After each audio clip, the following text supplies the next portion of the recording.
네, 남승환 변호사의 시사법률 디지털 성범죄 피해 지원 관련한 얘기 해보겠습니다.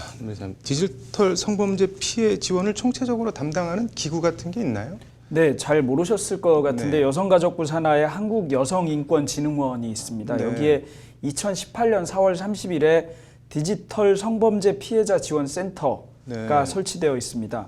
이 센터에서는 이제 상담, 삭제 지원, 수사 지원, 법률 의료 지원, 네. 연계죠. 이런 네. 연계 등 디지털 성범죄 피해자에게 필요한 서비스를 종합적으로 제공하려고 하고 있습니다. 지원 현황 이런 통계 같은 것도 있나요? 네, 센터의 2020년 상반기 1월 1일부터 6월 30일 지원 네. 현황을 분석해 보면 총 2,101명의 피해자에게 상담, 삭제 지원, 수사 지원 등이 이루어졌고요. 네. 총 35,995건의 지원이 이루어졌습니다. 네. 이 중에 삭제 지원이 31,324건으로 대부분을 차지하고 있습니다. 네. 2020년 상반기에 지원센터를 찾은 네. 피해자 2,101명은 전년도의 같은 기간 916명에 비해서 1.8배 정도 증가한 수치입니다.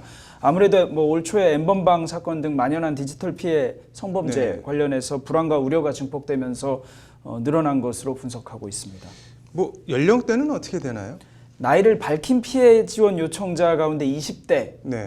26.3%로 가장 많았습니다. 네. 10대가 25.5%, 작년도에 같은 기간에 비해서 11.5%였는데요. 2배 네. 가까이 늘었습니다. 네. 아동 청소년 대상 디지털 성범죄가 우려되는 이유입니다. 네. 피해 지원 요청을 하면서 나이를 밝히지 않은 경우가 36.3%인데요. 네. 이거는 아마도 혹시라도 신상이 드러나는 것을 두려워해서 나이를 밝히지 않은 것으로 추측됩니다. 네. 30대가 8%, 40대 이상은 3% 미만입니다. 네. 무슨 대학 누구, 무슨 여 네. 이런 식의 제목을 달고 10대, 20대 여성들에 대한 디지털 성범죄가 주 타깃인 것으로 보입니다. 이게 피해 유형은 그럼 어떻게 되나요? 성적인 촬영물 유포가 35.8%로 가장 많았습니다. 네. 유포 협박이 13.2%, 유포 불안이 15.6%, 유포 관련한 이렇게 해서 네. 합하면 유포 관련한 피해가 64.6%를 차지합니다. 네. 불법 촬영 피해 요소가 15%, 소위 지인 능욕이라고 네. 불리는 사진 합성 3.9%. 그래서 대부분 불법 촬영 유포가 대부분입니다. 네. 스토킹이나 데이트 폭력, 직접적인 성폭력 피해 호소 등도 있기는 했습니다. 이게 가장 중요한 게 영상물의 신속한 삭제잖아요. 이게 어떻게 이루어지고 있나요? 네, 기술적으로는 좀 복잡하다고 하는데요. 네. 일단 소위 DNA 필터링이라는 기술을 활용합니다. 네. DNA 필터링이라는 것은 자막 또는 영상이 가공되거나 네. 화질이 바뀌어도 그 바뀌지 않는 고유한 값, 이게 이제 네. DNA라고 하는 건데요. 이 값을 이용해서 목표한 자료를 찾아내는 것입니다. 네. 특정 피해자가 나오는 영상물을 특정해서 찾아내는 기술이라고 네. 이해하시면 될 것 같은데요. 지난해 여성가족부, 방송통신위원회, 경찰청, 방송통신심의위원회 네. 간에 이 공공 DNA DB를 구축했습니다. 네.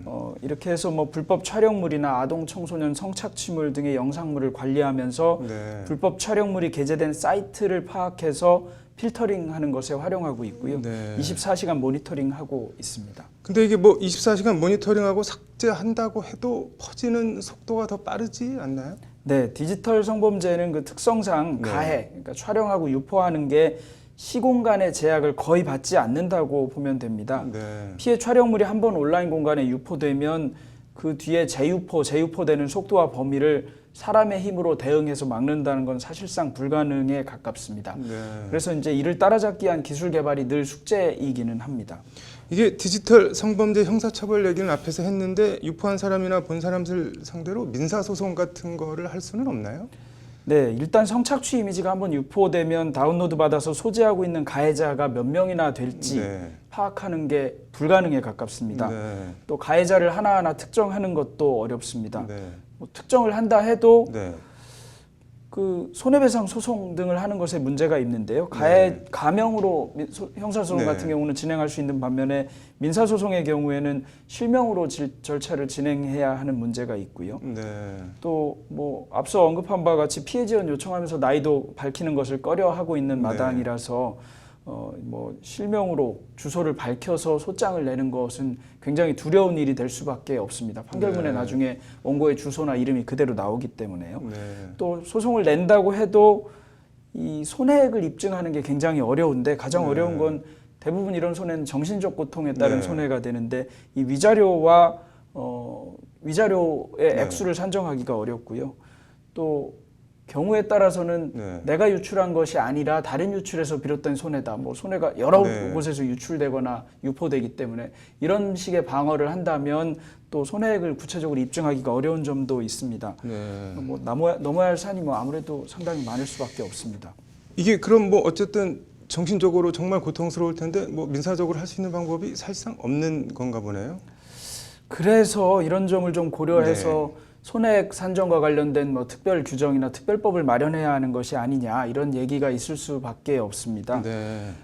손해배상액의 하한을 설정하는 것 같은 것을 고려하고 있는데요. 네. 그렇게 해서 하한액이 크면 클수록 그 성착취 영상물 접근하고자 하는 뭐 시도가 좀 줄어들지 않겠나, 소위 말하는 네. 이제 위하력이 높아지지 않겠나 하는 것인데요. 네. 뭐 손해배상액의 하한을 두고 하한을 높게 설정하는 방법 같은 것을 고려해 볼 여지가 좀 있습니다.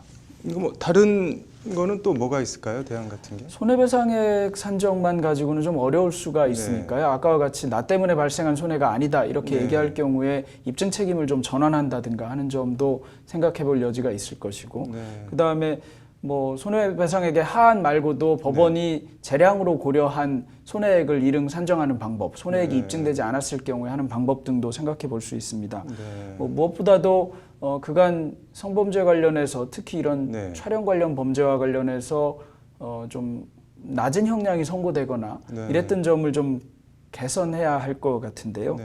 또 뭐 판례 중에는 기망에 의한 촬영을 의사에 반한 촬영으로 보지 않는 것도 있고 이랬기 때문에 네. 이런 것들도 좀 바뀌어야 될 것 같습니다. 뭐 성적 욕망이나 수치심을 유발할 수 있는 네. 사람의 신체를 촬영하는 것 이렇게 조문이 되어 있다 보니까 네. 경우에 따라서는 뭐 가슴이나 허벅지 부위를 촬영한 경우에 성적 욕망이나 수치심을 유발하지 않는다고 본 판례도 있었지 않습니까? 네. 이런 점을 감안하면 이런 표현도 좀 고쳐져야 될 것 같기는 합니다. 뭐 N번방 방지법이라고 일단 제정은 됐는데 조금 더 개선이 필요해 보이네요. 오늘 잘 들었습니다.